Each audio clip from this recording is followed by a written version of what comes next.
Bonjour à tous. Aujourd'hui, je vais vous parler d'une proposition, d'une solution de l'exercice numéro 4 de la série sur la cinématique. Alors, le problème que nous avons est le suivant.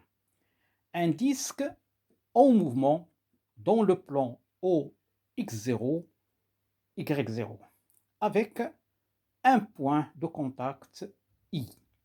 Alors, ce disque n'a pas de point fixe dans le repère O, X0, Y0. Donc, c'est un solide qui a un mouvement de translation plus un mouvement de rotation.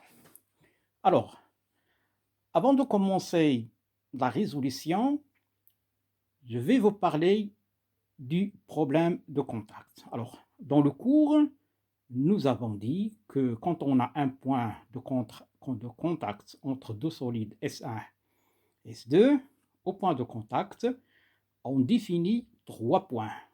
Un point lié au solide numéro 1 point lié au solide numéro 2 et un point géométrique défini par le vecteur position OI. Alors ici, le solide numéro 1, c'est le disque. Le solide numéro 2, c'est le plan O, X0, Z0. Et le point de contact est le point I. Donc ici, il y a un point lié au disque, un point lié au plan OX0, Z0 et un point géométrique. Alors, qu'est-ce qui se passe ici? Alors, le point I n'est pas toujours le même point physiquement. Physiquement, n'est pas toujours le même point.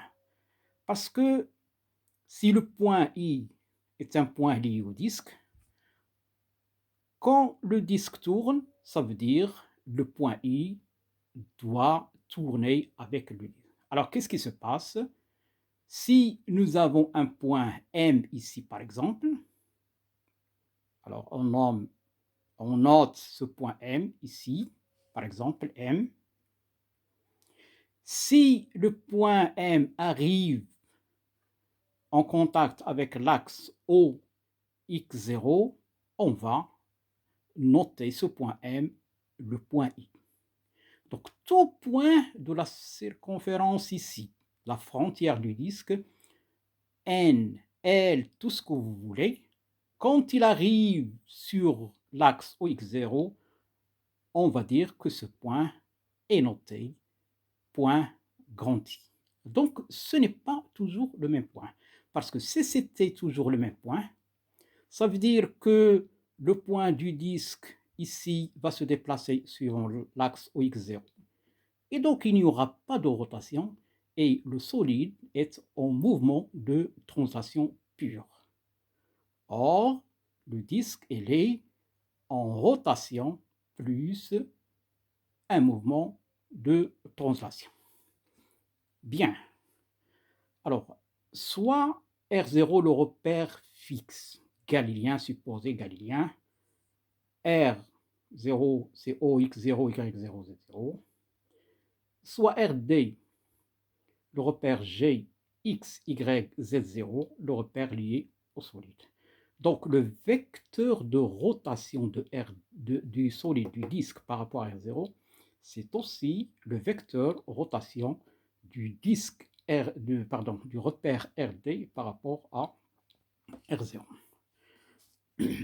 On peut noter Z0 le vecteur Z, mais ici, dans ce cas, dans ce problème, le vecteur Z est égal au vecteur Z0. G, c'est le centre d'inertie du disque. Phi, c'est la rotation propre du disque autour de l'axe Z0, c'est donné par l'auteur. Et I, le point de contact entre le disque et l'axe OX0. Bien. Alors, première question, c'est une question dans laquelle on demande le paramétrage du solide. Alors, dans le cours, nous avons dit qu'un solide, pour un solide donné, on définit ce qu'on appelle le nombre de paramètres primitifs est égal à 6. C'est les coordonnées du centre d'inertie plus les 3 rotations. Donc ici, nous avons un seul solide qui est le disque D.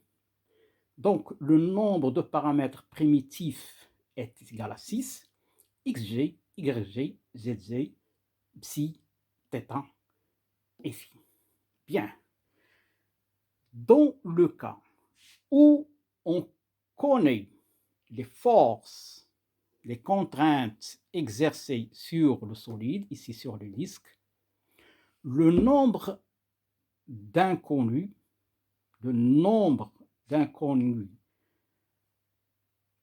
c'est, dans ce cas, c'est xg, yg, zz, psi, θ, phi. Mais en plus de ça, on connaît les forces, mais en plus de cette connaissance de force, nous avons les disques, il est en contact. Donc, le nombre, ce qu'on appelle le nombre de degrés de liberté, c'est-à-dire le nombre d'équations différentielles du problème, est différent de 6. Si ce disque était dans l'espace, aucun contact dans l'espace, aucun contact avec aucun solide, avec aucun plan OX, du repère OX0, Y0, Z0, le nombre d'inconnus, le nombre d'équations différentielles serait, si les inconnus seront XG, YG, ZG, Psi, θ, Phi. Alors, pour déterminer le nombre de degrés de liberté, et dans le cours, nous avons défini le nombre de degrés de liberté est le nombre qu'on s'appelle de paramètres minimal qui décrit complètement le mouvement du système. Donc, ce nombre est différent du nombre de degrés de liberté car le solide est en contact, se trouve dans le plan OX0, Y0. Alors, retenez bien la chose suivante. Le nombre d'équations différentielles, c'est-à-dire le nombre de degrés de liberté, on ne peut le connaître qu'après étude des problèmes de contact, que ce soit géométrique ou cinématique. On va voir ça dans la suite. Alors, à titre de rappel, le nombre de degrés de liberté est égal au nombre d'équations différentielles du problème. Ce nombre de degrés de liberté n'est obtenu qu'après avoir déterminé les conditions de contact géométrique et les conditions de contact cinématique. Dans la suite, on va déterminer ces conditions de contact géométrique et ces conditions de contact cinématique. Bien, alors, conditions de contact géométrique. Alors, ces conditions ne concernent que la géométrie, c'est-à-dire il n'y a pas de vitesse, il n'y a pas de paramètres avec un point, c'est-à-dire des dérivés des paramètres. Alors, ces conditions ne concernent que des relations faisant intervenir les paramètres du système, pas des vitesses. Pardon. Donc, le disque, il est dans le plan OX0, Y0. Donc, si le disque est dans le plan X0, Y0, dans ce cas, Z0 est égal à 0. De plus, regardez ici, nous avons toujours YG est égal à R. YG par projection ici, par projection orthogonale ici, nous avons YG est égal à R. Très bien. De plus, le disque ne possède qu'une seule rotation, c'est la rotation propre. L'auteur parle d'une seule rotation qui est la rotation propre. Donc, s'il n'y a pas de rotation propre, que la rotation propre, ça veut dire psi est égal à une constante, θ est égal à une constante. Alors, ces constantes, on met ici constantes et les constantes sont déterminées par les conditions initiales. Donc, dans tous les cas, ce qu'il faut retenir ici, il n'y a qu'une seule rotation.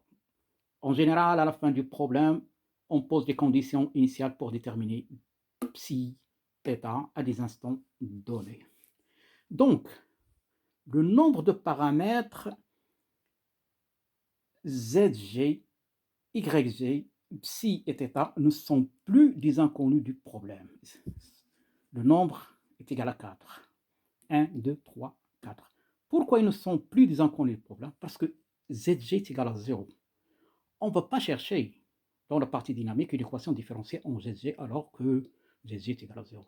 De même pour yg est égal à r, on ne va pas chercher une équation différentielle, vérifier par yg, résoudre cette équation différentielle, après on va trouver r.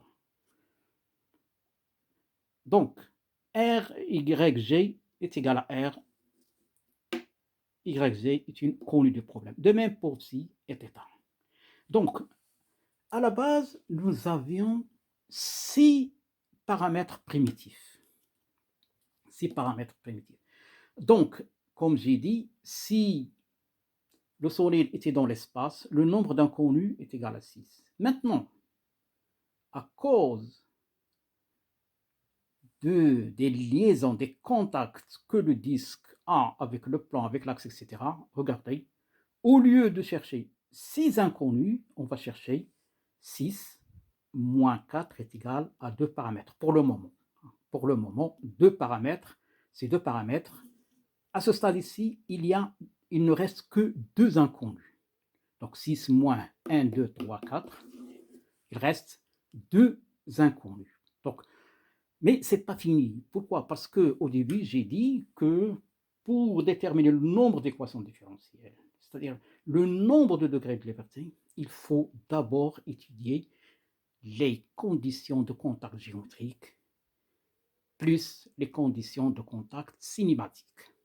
Pour le moment, on n'a parlé que de conditions de contact géométrique. Il reste encore les conditions de contact cinématique. Et une fois on termine avec les conditions de contact cinématique, on peut parler, dans ce cas, de nombre de degrés de liberté. Très bien. Donc, retenez bien jusqu'à maintenant, 2 inconnus du problème, on dit que le solide est à 2 paramètres qui sont x, g de t et phi de t. On n'a pas dit que le solide est à 2 degrés de liberté. 2 paramètres. 2 paramètres qui sont encore x, g et phi. Parce que si on arrive à trouver une relation entre x, g, y, g, dans ce cas, le nombre d'inconnus est égal à 1. Et on verra, on va voir ça, on va rencontrer ça.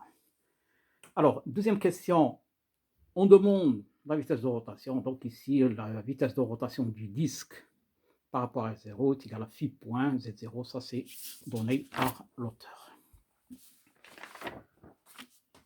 Alors, pour troisième question, on demande de montrer qu'il n'y a pas de pivotement. Alors, pour montrer qu'il n'y a pas de pivotement, il faut montrer que la vitesse de rotation de pivotement est nulle.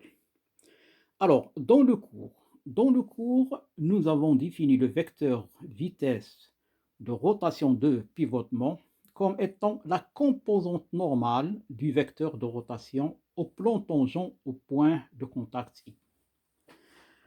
Alors, regardez. Le point tangent commun au point I, c'est le plan OX0, Z0. Ce plan est à la fois tangent à lui-même et tangent au disque au point I. Donc, le vecteur unitaire perpendiculaire au plan OX0, Z0, c'est le vecteur Y0. Donc, le vecteur, je répète, le vecteur normal, c'est-à-dire perpendiculaire au plan OX0, Z0, qui est le plan tangent commun entre le disque et OX0, Z0, c'est le vecteur Y0. Alors, dans ce problème, regardez, dans ce problème, le plan tangent est le plan OX0, Z0. Le vecteur normal au plan OX0, Z0 est n est égal à Y0. Donc, le vecteur vitesse de rotation de pivotement, c'est la composante normale. la composante normale, oméga n. Or, la composante normale est égale à oméga n d par rapport à r multiplié par le vecteur normal est égal aussi à, ici à oméga n, le vecteur normal n c'est y0, est égal, donc multiplié par y0. Or, oméga indice n d, de d par rapport à r0, d par rapport à r0, c'est le produit scalaire du vecteur rotation par le vecteur n. Donc ça, c'est un résultat mathématique. Si on veut avoir une composante suivant d'un vecteur suivant un axe, il suffit de calculer le produit scalaire entre ce vecteur et le vecteur unitaire de cet axe. Donc, oméga scalaire n, c'est oméga scalaire y0. Et oméga de d par rapport à r0, c'est phi point z0. Par conséquent, oméga n est égal à phi point z0, y0 est égal à 0. D'où oméga, vitesse de rotation de pivotement, oméga n d par rapport à 0 est égal à 0. Donc, il n'y a pas de pivotement. Très bien. Alors, quatrième question, vitesse de glissement du point de contact. Donc, V, c'est-à-dire vitesse de glissement de D par rapport à R0. D par rapport à R0. Donc, il faut calculer la vitesse du point I du disque par rapport à R0. Bon, là, nous savons que pour calculer la vitesse d'un point d'un solide, on peut utiliser la relation de l'antisymétrie. Donc ici, nous avons V de I de D lié à D par rapport à R0 est égal à V de G de D par rapport à R0 plus IG vectoriel oméga de D par rapport à R0. Très bien. C'est la relation de l'antisymétrie avec I est un point du disque et G un point du disque. Alors, remarque très importante. Le vecteur IG. Le vecteur IG. C'est un vecteur, nous avons I appartient au disque, G appartient au disque. Donc, le vecteur IG n'est pas un vecteur constant. Je répète, le vecteur IG n'est pas un vecteur constant. Pourquoi? Parce que I appartient au disque, G appartient au disque. Donc, quand le disque tourne, le point I tourne. Il se trouve sur la circonférence. Tout à l'heure, j'ai dit que le point I, lié au solide, le point de contact, quand un point arrive sur l'axe x0, on l'appelle point I. Mais quand le disque tourne, le point qui arrive sur le contact, à un instant différent, il doit tourner autour de l'axe GZ0. Donc, le vecteur IG, au module, c'est constant, c'est R. Mais sens et direction, en fait, il y a un changement du sens et de direction du vecteur IG. Or, on sait qu'un vecteur constant, il doit vérifier 3 conditions. Module, toujours même sens, toujours même direction. Ici, le vecteur IG, en module, c'est R. Donc le module est constant, mais le sens et la direction changent en fonction du temps. Donc c'est un vecteur non constant. Très bien. Vecteur non constant, mais supposons que ce point que nous avons ici arrive ici. Donc phi, c'est une fonction du temps. Mais quand le point M arrive ici, ça veut dire que phi est égal à pi sur moins pi sur 2, moins pi sur 2. Très bien. Regardez, je vais écrire ici phi est une fonction du temps. Et à un instant donné, phi est égal à pi sur 2. En mathématiques, quand on a une fonction phi de t, on calcule sa dérivée et on peut calculer les valeurs de cette fonction à un instant donné et sa dérivée à cet instant. Alors, supposons que nous avons f de t est égal à t. Alors, f' de t est égal à 1. Alors, regardez, f de 0 est égal à 0. Mais f' de 0, c'est toujours est égal à 1. OK? Donc, ici, le vecteur ij. L'instant où le point M arrive sur l'axe OX0. Le vecteur ij, sa valeur, en fait, son expression, c'est R, Y0.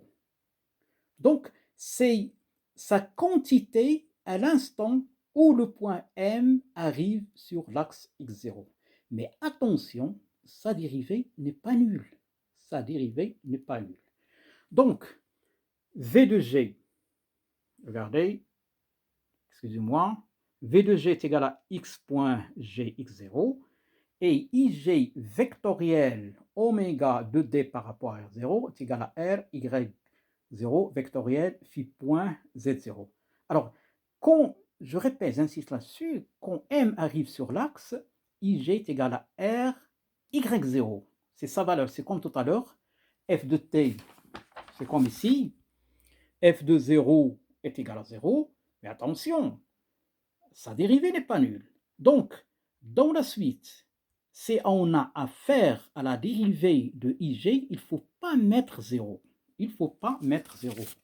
Parce que ce qu'on a mis ici, c'est son expression quand le point M arrive sur l'axe x0. Très bien. Donc là, il n'y a pas de problème. Nous avons V de I de D par rapport à 0 x.g x0 plus R phi point y0 vectoriel z0, ce qui donne, donc ici il manque un x0 ici, excusez-moi. Donc c'est x.g x0 plus R phi point x0, donc vecteur x0 en facteur, nous avons cette expression, donc c'est x.g plus R phi point x0. Très bien, donc ça c'est la vitesse du point de contact. La condition de non-glissement est donnée par ce vecteur de glissement est égal à 0. Donc on sait que le vecteur x0 est un vecteur non nul. Par conséquent, ceci est égal à 0 équivaut à x.g plus r phi point est égal à 0. Voilà ce que nous avons mis ici. Alors, une question, est-ce que cette liaison est holonorme? Dans le cours, nous avons dit que quand l'équation relative à une liaison contient que des paramètres, on dit que c'est une liaison holonorme. Quand il y a des dérivés, que ce soit linéaires ou angulaires, c'est une liaison non holonorme. Mais quand on a de telles équations avec des dérivés, on arrive à intégrer, on dit qu'il s'agit d'une liaison semi-holonorme. Donc, on a x.g plus r phi est égal à 0, ce qui entraîne que xg plus r phi est égal à une constante. Donc, par intégration, donc c'est égal à une constante. Donc, par intégration, on est passé d'une relation contenant des vecteurs x.g et phi.g à une relation où il n'y a pas de vitesse. On est passé de ça. Il y a des vitesses, il y a des points, il y a des dérivés par rapport au temps. Donc on est passé de là à quelque chose où il n'y a pas de dérivés.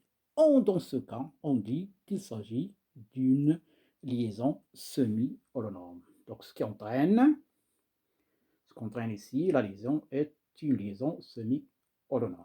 Okay. Donc là, il ne faut pas oublier de rajouter, là, je pense que tout le monde a reçu cette solution via Moodle, plateforme Moodle. Et donc là, il faut rajouter le vecteur x0 ici. Il faut le rajouter parce que je l'ai oublié, excuse-moi. OK. Alors, mais quelle est la conséquence de cette équation? Là, c'est une relation entre xj et phi. OK. Donc, si on connaissait xj, alors automatiquement, on peut déduire phi. Alors, la constante, on peut la déterminer à l'aide des conditions initiales. À un instant donné, il n'y a pas de problème. Donc, et si on connaissait phi, on peut déterminer g.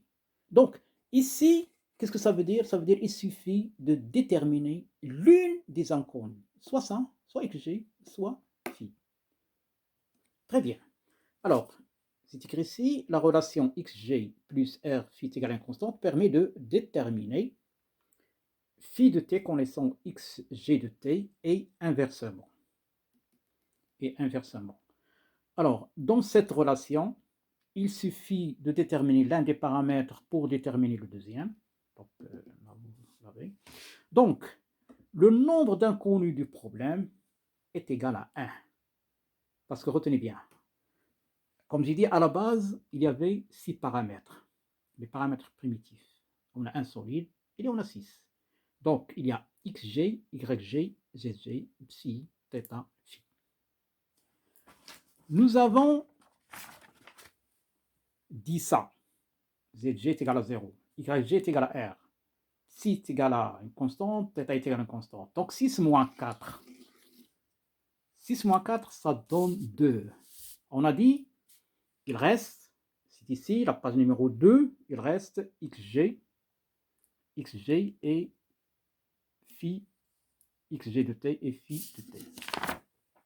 Maintenant, grâce à ceci, si on a ça, on peut trouver ça. Et si on a ça, on peut trouver ça. Donc ici, c'est le nombre d'inconnus est égal à 1.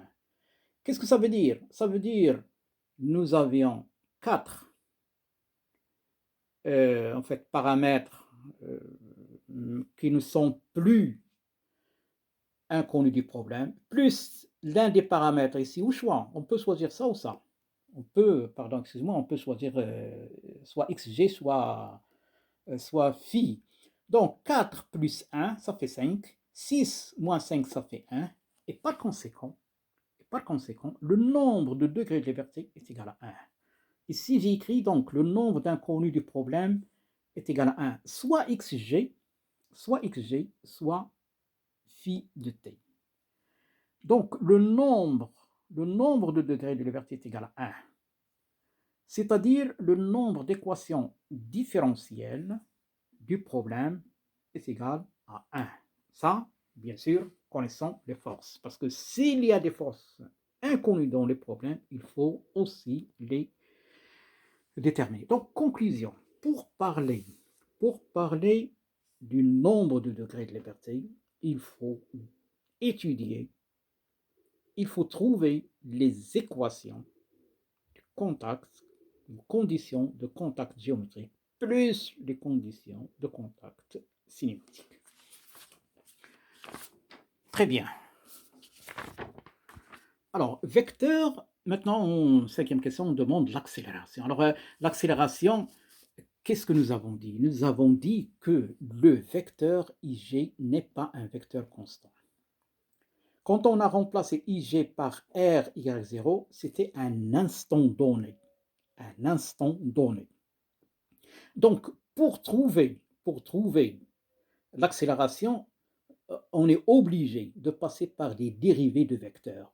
Et si jamais on arrive à la dérivation de ce vecteur ij, il ne faut pas le prendre comme un vecteur constant, parce que i appartient au solide, g appartient au solide. Le vecteur ij est un vecteur lié au solide, donc quand le solide tourne, ce vecteur tourne, et par conséquent, le sens et la direction de ce vecteur change. Donc, ce n'est pas un vecteur constant. Alors, pour calculer l'accélération, donc, on va prendre un point M. Sur la frontière se trouve dans la même condition que I. La même condition I. On va prendre ce point et on va calculer son accélération.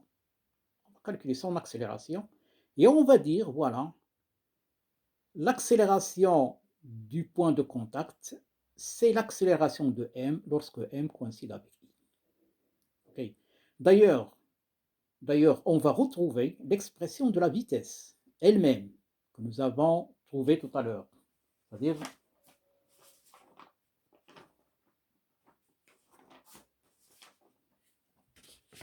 ça. À l'aide de cette méthode, on va retrouver cette expression.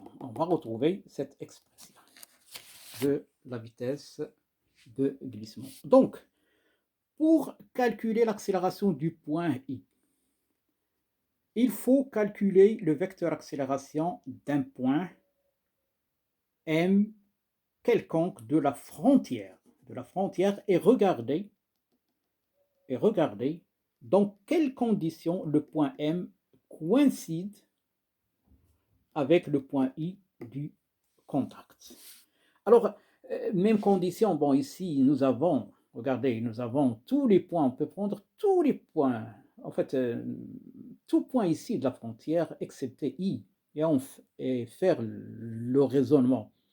Mais puisque ceci est vrai pour tous les points de la frontière, bon, alors on va faciliter le calcul par un choix adéquat, un choix qui permet de... Puisque tous les points que nous avons ici donnent le même résultat.